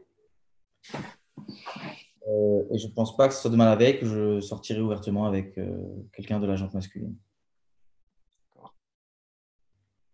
Là, pour l'instant, j'essaie de me reconstruire, d'être un bon papa, d'essayer de sauver la casse, surtout parce que mes enfants, ils en ont pris plein la gueule. C'est ça la priorité. Ok. Merci beaucoup. Merci beaucoup. Alors, on va prendre quelques questions du public et j'en ai reçu aussi pendant, mais vous comprendrez que je ne pouvais pas trop répondre à ce moment-là pendant que Michael témoignait. Alors, depuis tout à l'heure, il y a Nathan qui lève la main. Alors, ah, non, c'était une erreur a priori puisqu'il a baissé la main à nouveau. Alors, j'ai une question. Alors, je vais peut-être, je ne sais pas si pourrais prendre toutes les questions, mais on va voir. Euh, alors. Alors, il y a une question qui dit, qu'en pense-t-il des personnes qui se déclarent anciens gays? Est-ce que ces personnes mentent? Est-ce que certaines personnes changent grâce aux thérapies de conversion?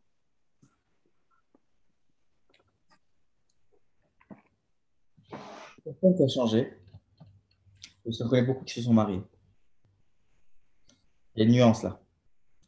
Je connais des gens qui, de façon très honnête avec eux-mêmes et avec leur partenaire féminine, ont tout mis sur la table. Et pour les gens qui veulent absolument se marier avec une femme, pour être en phase avec leurs valeurs, avec du judaïsme ou de la communauté ou je sais quoi, chacun a le droit de faire ce qu'il veut. Et si la personne souhaite se marier et que la femme est d'accord et que tout est mis sur la table et que tout le monde prend le risque, qui on est pour dire stop? C'est pas vraiment ça la question, c'était plus, est-ce que... Ouais, Il n'y en a pas beaucoup. Des gens qui ont changé, non. Non, non, ça c'est de la fumisterie. Après, quelqu'un qui, je ne sais pas, peut-être, je peux imaginer éventuellement quelqu'un qui découvre au bi Hmm. à l'ombre. D'accord. Mais moi, je connais personne. Et encore une fois, tout ce que j'ai pu voir sur Internet, et j'invite tout le monde à aller voir sur Internet, les fameux ex-gays américains, à un moment, ils reviennent tous 20 ans, 30 ans après, en pleurs à la télé, à l'américaine, en disant, je m'excuse, je demande pardon, j'ai trompé des gens, ça ne s'est jamais passé, j'ai toujours eu des fantasmes homosexuels, même si j'étais marié, etc., etc. Donc, c'est une vaste fumisterie. Et cette fumisterie-là, il y a un moment où il faut qu'on la mette sur la table et que les gens prennent leurs responsabilités. Les responsables communautaires, les rabbins, puisque en gros, je respecte les rabbins et je les respecte toujours, doivent se poser des questions. Ok. Des questions et ne pas avoir peur. Parce qu'il s'agit là, vraiment, on dit dîner nefeshot, il s'agit ici de picor nefesh. On joue avec l'âme des gens. Qu'est-ce qu'il faut attendre? On attend quoi? Que tout le monde tombe la kippa? On attend quoi? Que tout le monde se suicide? On attend quoi au juste? Pour que les questions se posent. Ouais. Alors, ensuite, j'ai une autre question, c'est pourquoi ne pas avoir envisagé de fréquenter des communautés juives ouvertes sur l'homosexualité, libéraux, massortis? Parce qu'ils sont ouverts aussi dans leurs pratiques religieuses. Et toi, c'est ortho, Non, non, non? non. Mais c'est pas libéral en tout cas. D'accord. Donc, ça, enfin, quelque part, ça ne te correspondait pas, quoi. Tu ne te voyais pas aller là-bas. Non, pas aujourd'hui, mais je respecte vraiment tout le monde. Hein. Ouais, non, mais oui, c'est après chacun. Ah, pour le coup, je rêve d'une communauté gay orthodoxe. C'est pas demain la veille. Ah, Hein. il y en a. Alors, Pierrick, dis-moi si je me trompe, mais il me semble qu'à Jérusalem, en tout cas, il y a une sorte de groupe d'orthodoxes gays, mais c'est un peu société secrète. Mais il y a quelque chose comme ça qui existe à Jérusalem, Il de existe mémoire. tout le courant moderne orthodoxe, très américain, très anglo-saxon. Dans le milieu francophone, ça n'existe pas encore. Le milieu séfarade en général, le Mizrahi, séfarade, Hmm, ça n'existe pas officiellement. Non. d'accord. Ok. Alors, j'ai d'autres questions ensuite. Ta. Alain, juste une phrase. Oui. Jamais il y a des rabbins ou des parents qui écoutent là. Arrêtez de croire que Euh, c'est un choix. je- Arrêtez de croire que c'est un choix. Je vous le dis, je vais dire un truc que vous n'allez pas aimer. Si demain, on me trouvait la potion magique, je la prendrai. Alors, s'il y a un rabbin ou s'il y a des parents qui veulent s'exprimer, qui nous disent. On ne choisit pas. OK? C'est suffisamment chiant. Excuse-moi du terme. On choisit pas.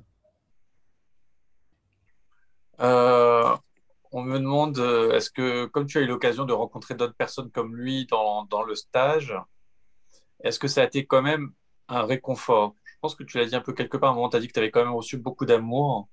Mais je les aime, ces gens-là, mais echad, echad. Je les aime tous. Parce que j'étais à leur place. C'est mes frères. C'est Mais mes frères. aussi, tu aimes aussi bien ceux qui étaient comme toi dans le stage que ceux qui encadraient le stage. Non, c'est ça, On d'une est, certaine manière. on est tous égaux face, eh ben, d'être homo, quoi. 100%, 10%, 50%, je m'en fous. On était tous sur un pied d'égalité, quoi. Et c'est formidable de se sentir enfin appartenir à une communauté. Et on ne te juge pas et on t'aime. Ouais, C'est ça qui est compliqué. ok. Après, j'ai une autre question, c'est un projet de loi actuel en Hongrie prévoit d'interdire la discussion de toute sexualité autre que l'hétérosexualité avec des moins de 18 ans. Dans un tel contexte, quel est le risque que les prochains pas soit des tentatives de convertir les jeunes qui sentent que leur sexualité ne correspond pas à la norme imposée? Que peut-on faire pour les aider? Alors, ça, c'est peut-être plus une question pour Tim, je pense. Donc, par rapport à ce projet de loi pour les moins de 18 ans, on ne peut pas parler d'autre sexualité que l'hétérosexualité. Je ne sais pas si tu étais au courant de ce projet de loi, J'ai Tim. pas du tout, j'ai pas du tout suivi ce qui s'était passé en Hongrie, mais ça rappelle beaucoup ce qui se passe en Russie depuis Ouais, d'années, et on sait que ça a eu un effet énorme, enfin avec une résurgence énorme des actes homophobes, avec des guet-apens complètement terrifiants. Donc c'est sûr que ça va avoir un effet sur l'homophobie. Après, les thérapies de conversion, c'est pas forcément lié. En fait, ça peut être justement, enfin c'est souvent à contre-courant. En tout cas, là, le mouvement ex-gay qui s'est passé depuis les années 70, c'est vraiment à contre-courant de l'évolution de la société qui accepte de plus en plus l'homosexualité. Et par exemple, les thérapies de conversion ex-gay sont arrivées en France dans les années 90, la décennie juste après la dépénalisation de l'homosexualité. Donc, c'est pas d'accord. forcément lié, ça peut être justement un retour de bâton, un backlash, on dit aux États-Unis. Enfin, globalement, c'est ça en fait, c'est un backlash. Après, voilà, la situation hongroise en tant que telle, je connais pas. Ok. Alors sinon, j'ai juste une déclaration qui me donne un certain Michael d'ailleurs qui dit juste embrasser Michael et lui dire que tout ira bien. Voilà, un truc spontané, un témoignage d'affection spontané. Après, une question de Nathan qui dit qu'est-ce qu'on dit aux parents religieux juifs qui voudraient envoyer leurs enfants en thérapie pour leur soi-disant bien? Comment leur faire comprendre le danger de cette solution? Voilà, j'aurais tendance à dire déjà que toute cette discussion, tout ce témoignage est enregistré, donc on le mettra en replay, donc vous pourrez diffuser pour prévenir de ces dangers-là. Après, il y a des associations, il y a aussi le Betravery, donc n'hésitez pas si vous avez besoin d'aide sur ces sujets-là. Peut-être tu veux rajouter quelque chose, Michael, je ne sais pas. Là, c'est la première fois que je parle de ça à visage découvert. Mm. La rediffusion sera à visage masqué, puisque Oui. enfants en bas âge. Et je souhaite Ouais. vraiment les protéger. Je souhaite protéger mon ex-femme parce que je la fais. Euh,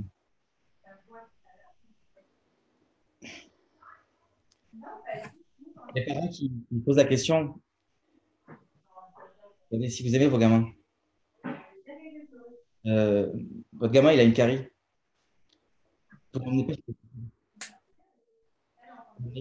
chez le meilleur dentiste de la rue Lafayette. Et vous y mettez les sous, et parce que c'est votre gamin et vous l'aimez. Alors, on n'envoie pas ses enfants chez des charlatans. On vérifie de qui il s'agit. On cherche beaucoup d'adresses de gens qui peuvent témoigner de la pertinence et du professionnalisme de la personne.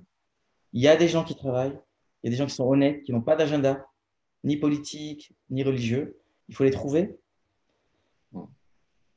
Mais aimez vos gamins, quoi. Aimez vos gamins.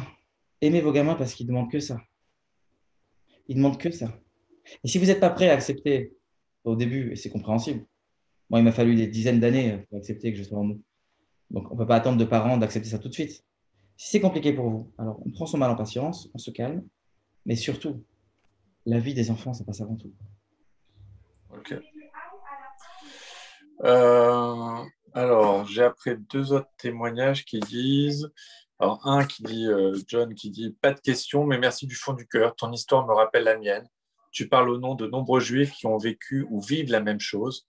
Merci de rompre ce silence. Tu es sur la bonne voie. Plaisir à entendre. Ensuite, il y a une autre personne qui dit: cela ne fait que 40 ans environ que l'homosexualité est dépénalisée en France. Ni les rabbins, ni les responsables communautaires se sont posé la question. Il y a une question sur ta famille, à toi de voir si tu veux y répondre ou pas. Tu peux dire Joker, Michael. Tes enfants sont-ils au courant de ton homosexualité? Si oui, comment réagissent-ils? Ok. Ok. Agnès qui dit merci à Pierrick en tout cas. Alors, Lila qui nous dit: mon fils m'a dit, c'est comme si j'étais gaucher, impossible de devenir droitier. L'homosexualité, je considère ce mot très réducteur, en tout cas incomplet, de mon fils, m'a fait avancer de 1000 kilomètres dans mon humanité, m'a rendu meilleur. Dieu m'a ouvert l'esprit et ma capacité d'amour. Très très beau témoignage de Lila. Donc une maman qui t'a écouté ce soir. Ensuite, alors Agnès qui pose une question. Je n'arrive pas à comprendre ce que Pierrick attend des rabbins exactement. Donc je pense qu'elle parle de toi, Michael. Attend des rabbins exactement qu'il cherche. Mais si lui n'a pas trouvé, pourquoi penser qu'il ne cherche pas? Deux autres questions sur la pénalisation. Pourquoi chercher à pénaliser alors que le primordial est de raconter les expériences vécues? Elles sont suffisamment dissuasives. Trois, que pense Pierrick de Steven Greenberg?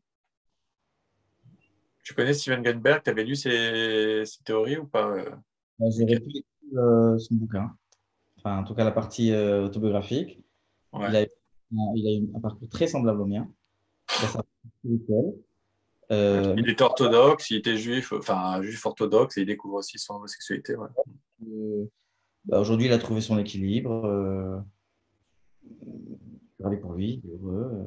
Il s'est marié à un homme et il a deux petites filles, je crois, hein, c'est ça, il me semble. Toujours orthodoxe, et il a toujours sa kippa sur la tête, et il est toujours à la synagogue, et il mange toujours kasher, toujours Shabbat. Voilà. Il élève ses enfants dans la loi juive. Donc pour lui, il n'y a plus d'oxymore, en tout cas. Il n'y a plus d'oxymore, mais il en a fallu des pages de Talmud pour que. Ouais. Voilà, il a travaillé si vous voulez. Hein. Ok. Mais effectivement, qu'est-ce qu'on attend des rabbins? Eh bien, un petit peu d'humilité. C'est pas grave de dire je sais pas. Je préfère un rabbin qui dit je sais pas plutôt qu'il me sorte de son chapeau un petit lapin. Un lapin qui peut faire très très mal parce qu'il est empoisonné. Ok. Après, j'ai une réaction de Julien qui dit: pourquoi les humains ont toujours voulu légiférer sur la pratique sexuelle des autres alors que c'est une affaire privée. N'est-ce pas une forme de perversion? Tentez de le croire. Hop. Et voilà, je crois que j'ai plus d'autres questions. Donc, si j'ai un message, alors j'ai Agnès qui lève la main. Après, par contre, je ne sais pas si je peux donner la parole sur ce format-là. Hop. On va voir. Oui, permettre de parler. Hop.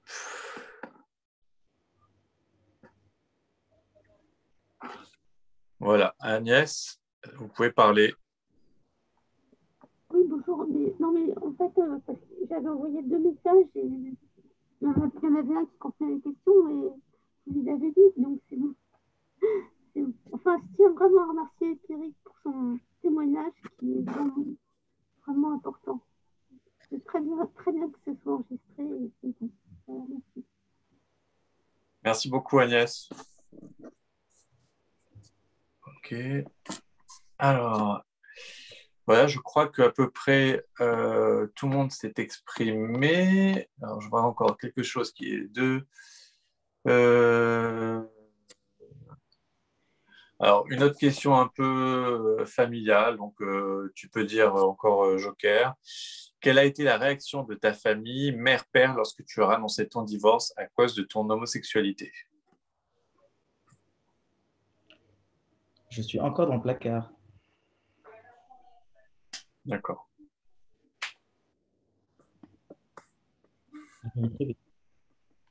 Donc là, chaque étape au fur et à mesure, hein. Pas l'oiseau fait son nid. Chaque chose, en fait. Exactement. Tu as François qui te dit bravo pour avoir la force de témoigner, pour avoir eu la force de témoigner. Et on peut se joindre à ces félicitations. Effectivement, c'est beaucoup d'émotions ce soir et c'est très courageux. Et j'imagine que c'est aussi très douloureux de ressasser tous ces sentiments qui sont très forts, qui sont encore très à vif chez toi, puisque tu disais que tu étais encore en train de penser tes plaies. Donc, je pense que c'est pas, tu fais pas ça, que c'est pas indemne pour toi de remuer tout ça. Je sais que ta motivation, c'est justement d'aider d'autres personnes qui pourraient tenter comme toi d'emprunter ces chemins, ou alors de dissuader certaines familles qui pourraient pousser ou leurs enfants peut-être à emprunter ce chemin. Et, et tu le fais pas de manière neutre. Voilà, il y a une certaine souffrance d'évoquer tout ça. Et donc, merci beaucoup pour pouvoir en avoir témoigné et d'aider justement à faire en sorte que ce monde soit un peu meilleur. Sur ce, je pense qu'on a pratiquement fini. Je ne sais pas si Pierrick et Timothée voulaient dire quelque chose. Juste, merci infiniment à Michael pour un témoignage aussi sincère et émouvant. Beaucoup de nachat pour toi. Oui.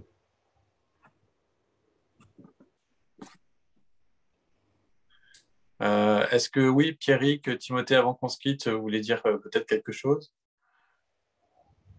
Moi, déjà, merci vraiment à Michael pour son témoignage, parce que je pense que la première chose à faire pour faire reculer ces thérapies de conversion qui s'apparentent à de la torture psychologique, c'est libérer la parole, c'est créer des espaces de parole où des rescapés peuvent échanger sur leurs expériences.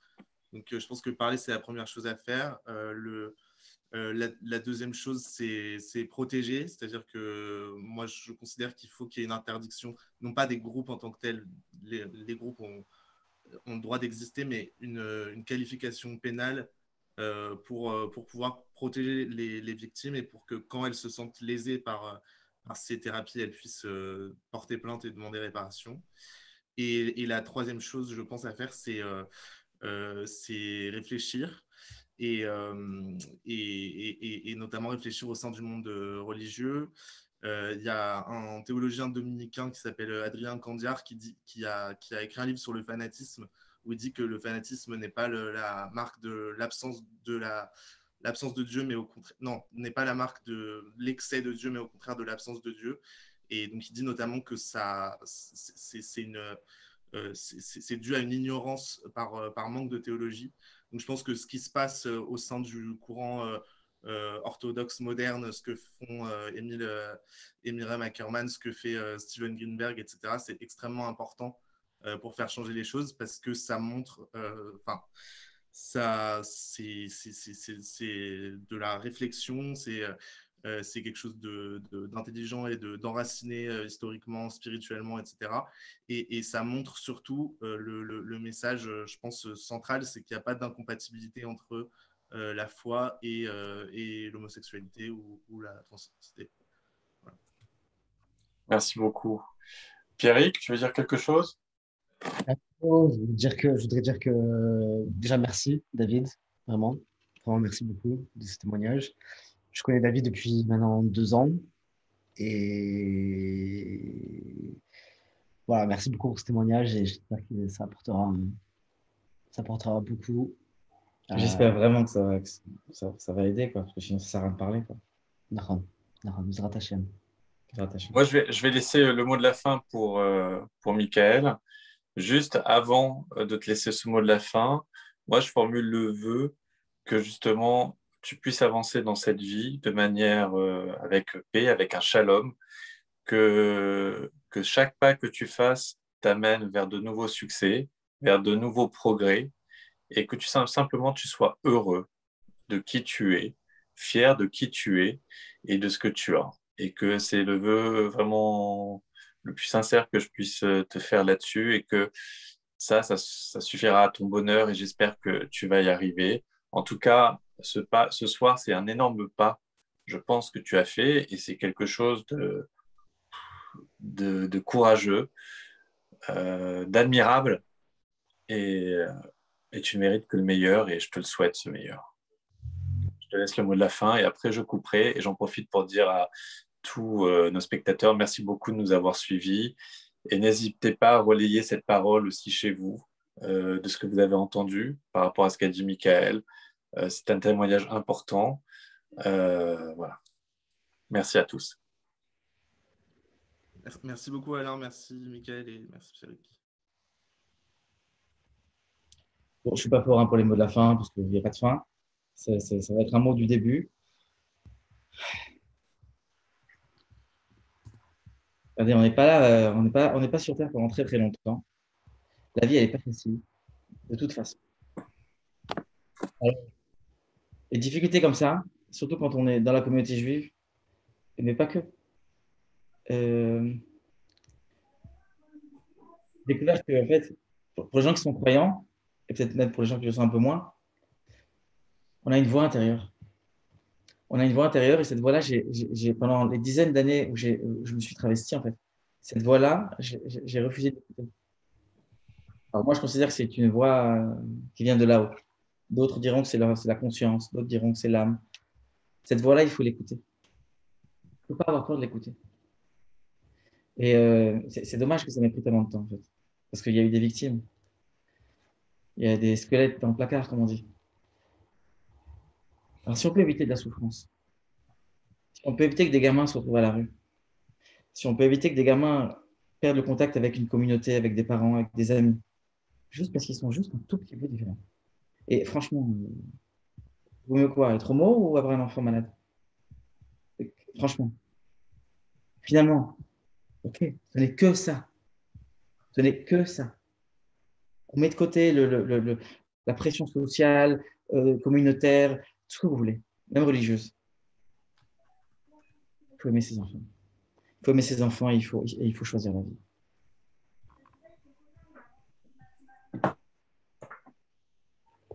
Au revoir. Merci.